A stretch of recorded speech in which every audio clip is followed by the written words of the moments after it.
Hello friends, आप सभी का स्वागत है आपका अपना YouTube channel dynamic coaching centre पर। अगला वीडियो में हमने पढ़ा था औद्योगिकरण के विकास, यानी जो औद्योगिकरण का जो विकास हुआ था वह औद्योगिकरण का विकास कैसे हुआ था। लेकिन आज हम लोग देखेंगे औद्योगिकरण का परिणाम, यानी औद्योगिकरण का जब विकास हो गया तो उसके बाद औद्योगिकरण का विकास के बाद उसका रिजल्ट क्या हुआ, यानी औद्योगिकरण के विकास के परिणाम स्वरूप हमारे समाज में क्या क्या बदलाव आए, क्या क्या परिवर्तन आए, क्या क्या उसका बदलाव व्यवस्था आई, उन सारे के बारे में हम इस वीडियो में अध्ययन करेंगे। तो औद्योगिकरण के विकास से औद्योगिकरण के विकास के कारण जो परिणाम निकला, वह पहला परिणाम औद्योगिकरण का यह हुआ कि नगर का विकास, यानी जो नगरों का यानी जो शहरों का जो विकास हुआ, यह शहरों के विकास औद्योगिकरण के कारण ही हुआ। जो पहले शहर का जो विकास हुआ यह औद्योगिकरण के कारण हुआ, क्योंकि कहीं भी जब उद्योग लगा दी जाती थी तो उद्योग लगाने से वहाँ पे भारी संख्या में मजदूर कार्य करने जाते थे, तो उनके खाने की व्यवस्था, उनके रहने की व्यवस्था, उनके राशन की व्यवस्था की जाती थी, जिसके वजह से वह जो जगह जो था, वह जो क्षेत्र जो था, धीरे धीरे शहर के रूप में परिवर्तित हो जाता था। यह कारण है औद्योगिकरण ने ही आपका शहरीकरण व्यवस्था का जन्म दिया, यानी औद्योगिकरण के कारण शहर का उदय हुआ। दूसरा आपका हुआ औद्योगिकरण के कारण कुटीर उद्योग का पतन, यानी कहने का मतलब विद्यार्थी कि कुटीर उद्योग का जो पतन हुआ, कुटीर उद्योग जो बर्बाद हुए, वह कुटीर उद्योग औद्योगिकरण के कारण ही बर्बाद हुए। न औद्योगिकरण का विकास होता, न हमारे देश के जो कुटीर उद्योग थे वह कुटीर उद्योग बर्बाद होते, क्योंकि कुटीर उद्योग कुशल्यकार होती थी, वह लोगों की जीविकोपार्जन की प्रणाली थी, जिससे वह छोटे उद्योग थे, हस्तकला उद्योग थे, जो हमारे क्षेत्र के लोग उस पर निर्भर थे। लेकिन जब औद्योगिकरण का जो विकास हुआ तो औद्योगिकरण के सामने वह जो कुटीर उद्योग था, वह कुटीर उद्योग टिक नहीं पाई, यानी पूर्ण रूप से कुटीर उद्योग का विनाश कर दिया। यानी कुटीर उद्योग का जो विनाश किया, वह विनाश कौन किया? तो औद्योगिकरण किया। तो औद्योगिकरण जो है कुटीर उद्योग का विनाश कैसे किया? तो औद्योगिकरण के कारण उत्पादन बढ़ गई और उत्पादन बढ़ने से क्या हुआ कि उसको खपत के लिए बाज़ार में आए, और यहाँ जो छोटे छोटे उद्योग थे, वह छोटे छोटे उद्योग से जो वस्तुएं बनती थी वह थोड़ा सा भद्दा टाइप का लगता था, जिससे उसमें मेहनत ज़्यादा थी, ज़्यादा कीमत में मिलता था। लेकिन मशीन से जो वस्तु आई, वह मशीन से कम खर्चा में लोगों को आकर्षक दे दिया, जिसके कारण यह कुटीर उद्योग क्या हो गए? बंद हो गए, और मशीन के सामने यह टिक नहीं पाए। तीसरा आपका है असलम पद्धति का जन्म,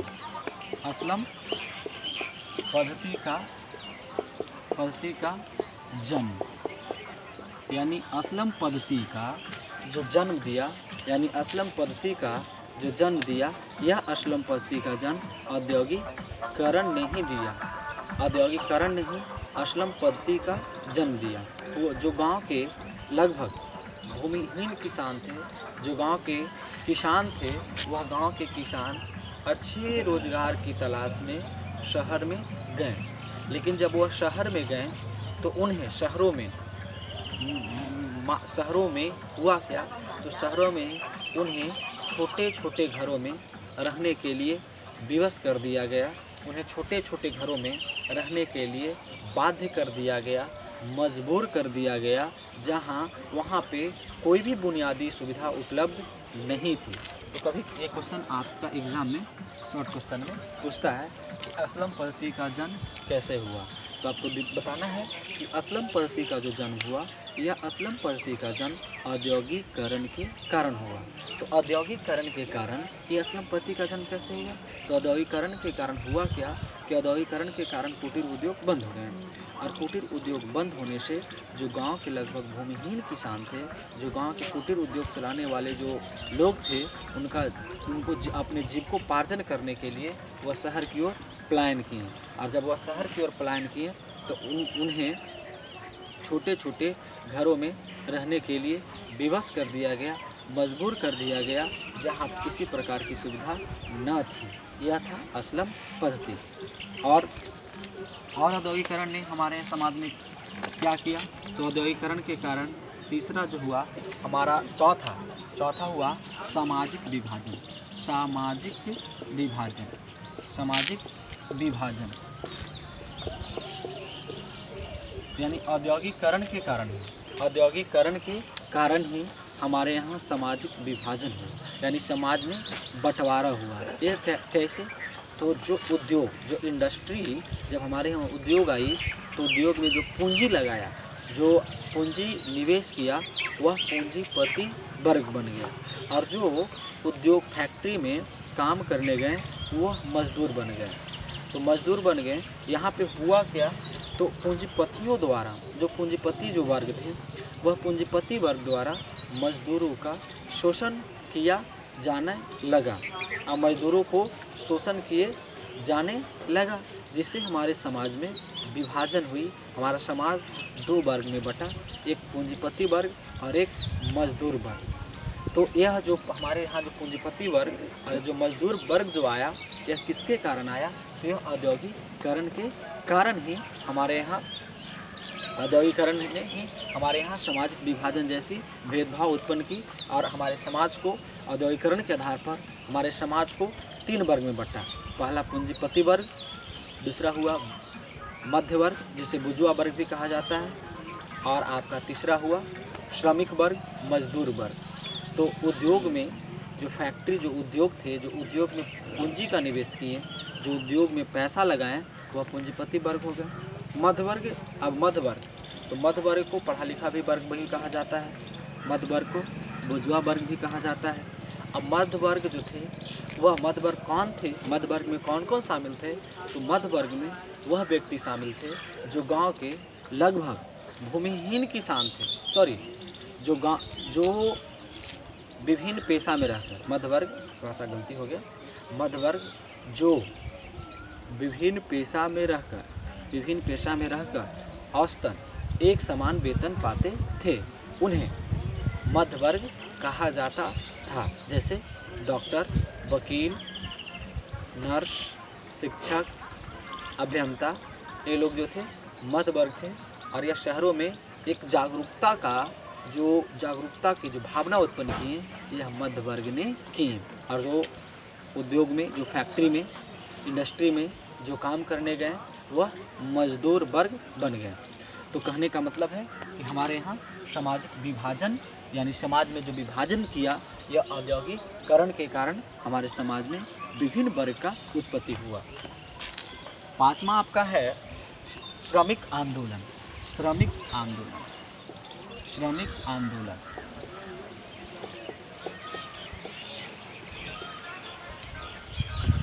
अब जो है औद्योगिकरण के कारण हमारे समाज में श्रमिक आंदोलन हुआ। श्रमिक आंदोलन जैसे हुआ क्या, ये श्रमिक आंदोलन क्यों हुआ? इसके वजह यह थी, श्रमिक आंदोलन का जो कारण था, जो श्रमिक आंदोलन की जो वजह थी, वह यह वजह थी कि जो मिल मालिक थे, जो पूंजीपति वर्ग थे, जो मिल मालिक थे, वह मजदूरों पर, जो मजदूर थे, उन मजदूरों पर शोषण शुरू कर दिया, यानी उनको सताना शुरू कर दिया। और जब उनको सताना शुरू कर दिया तो जो मजदूर थे, वो मजदूर में एकता की भावना जागी, और वो जो मजदूर थे वह सब एक होकर मिल मालिक के खिलाफ, यानी मिल मालिक के विरुद्ध आंदोलन करने लगे। तो यह जो आंदोलन की जो नींव रखा, यह जो आंदोलन हुई, इसका वजह क्या था? तो औद्योगिकरण था। यानी औद्योगिकरण के कारण आप जो विद्यार्थी देख रहे हैं, जो नोट कर रहे हैं, ठीक है। और जो नोट नहीं किए हैं तो स्क्रीनशॉट लेकर आप नोट कर सकते हैं कि औद्योगिकरण का क्या परिणाम निकला, औद्योगिकरण का क्या परिणाम निकला, इसको आप अपने कॉपी में नोट कर सकते हैं।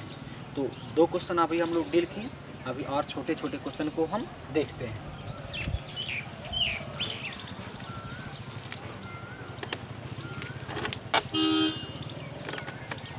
अब हम लोग बात करेंगे निरुद्योगीकरण।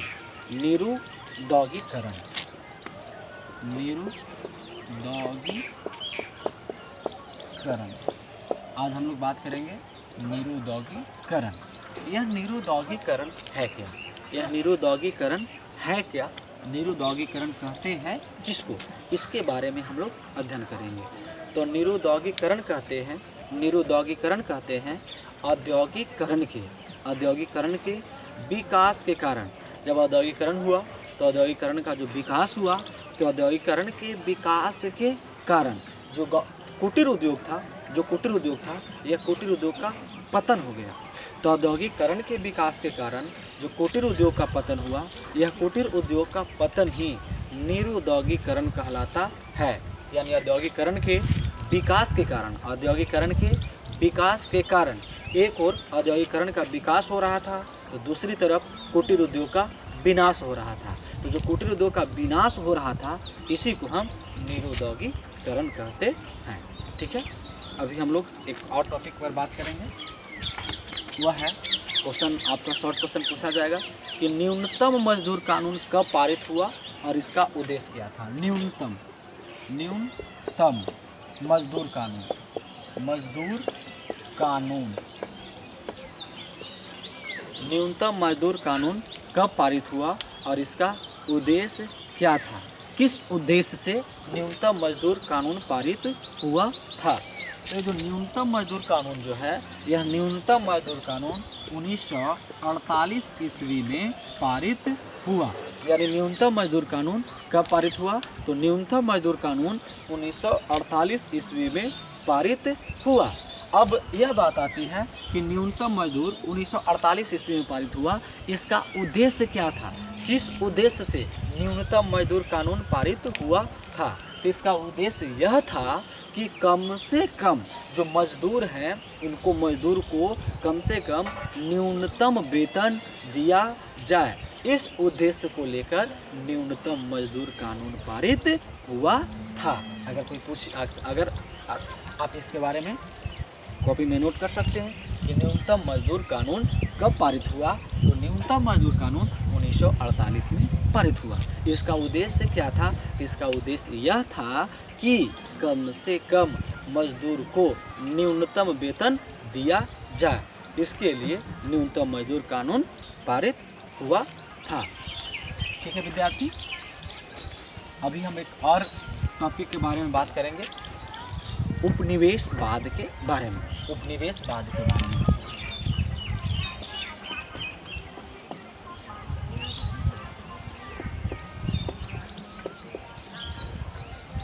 उपनिवेशवाद क्वेश्चन आप एग्जाम में आपसे पूछेगा कि उपनिवेशवाद क्या है। उपनिवेशवाद क्या है, उपनिवेशवाद क्या है और उपनिवेशवाद क्या है और औद्योगिकरण ने, कौन, औद्योगिकरण ने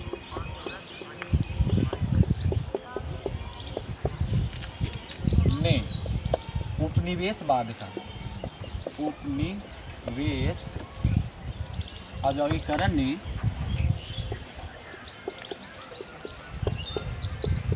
वाद का जन्म दिया कैसे,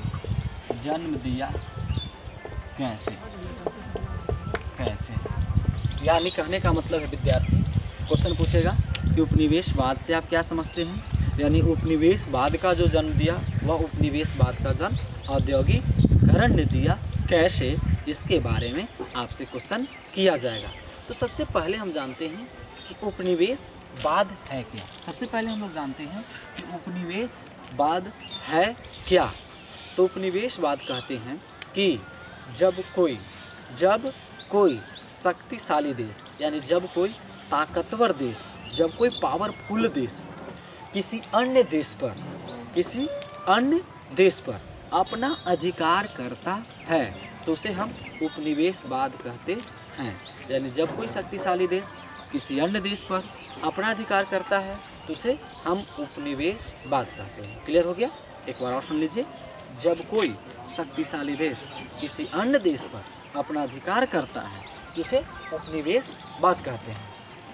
अब यह बात आती है कि औद्योगिकरण ने उपनिवेशवाद का जन्म दिया तो कैसे दिया, कैसे जो है औद्योगिकरण उपनिवेशवाद का जन्म दिया। तो इसको लिए हम बढ़िया से आपको समझा रहे हैं। औद्योगिकरण यानी फैक्ट्री की स्थापना, कल कारखाने की स्थापना। जैसे मान लिया जाए हमारी जो क्षेत्र है, हम लोग कुर्था क्षेत्र से हैं।